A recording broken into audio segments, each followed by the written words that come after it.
देखिए भाई, आज का जो चैलेंज रखे हैं राजू जी और हमारे बीच में, जो चैलेंज होने वाला है मछली और चावल का चैलेंज है भाई। इनाम का राशि भी रखे हैं 1100 रुपया।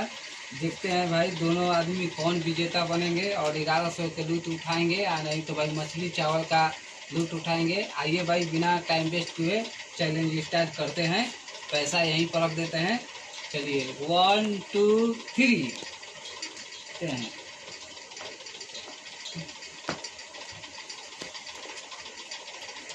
तो भाई लगता है कि जल्दी फिनिश कर देंगे। हम भी अपना टारगेट पूरा कर रहे हैं।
लगता है जल्दी फिनिश कर देंगे राजे की।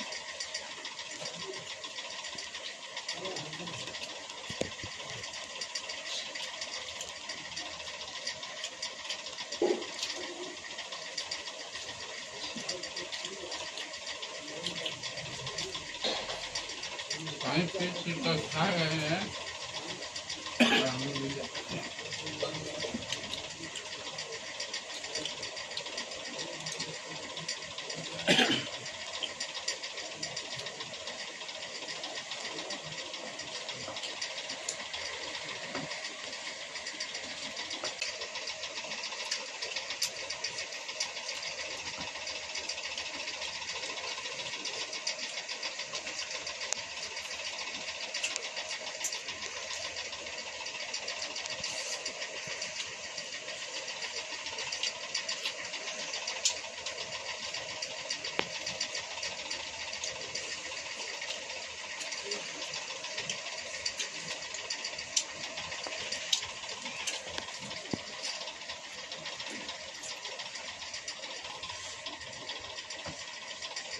चलिए, लगता है कि आज के तो हमसे नहीं खवा पाएगा। आज के जो चैलेंज रखे थे वो तो राजू जी विन कर दिए हैं। चलिए, आज का इनाम का राशि का हकदार भी ये राजू जी हुए। मछली कैसा बना था? बहुत बढ़िया, बहुत बिस्तर। तो दोस्तों से क्या कहना चाहिए, कह दीजिए वीडियो को लाइक कीजिए, चैनल को सब्सक्राइब कर लीजिएगा। वीडियो को लाइक कीजिए, चैनल को सब्सक्राइब कर लीजिए, ज़्यादा से ज़्यादा लोगों को शेयर कीजिए। हाँ। चलिए, आज तो इनाम का राशि दे देते हैं। राजू जी के विन कर चुके हैं। चलिए, वीडियो यहीं पर अंत करते हैं। आप लोग से रिक्वेस्ट है भाई, वीडियो को लाइक कीजिएगा, चैनल को सब्सक्राइब कर लीजिएगा भाई, वीडियो को शेयर भी कीजिएगा। तब तक के लिए बाय।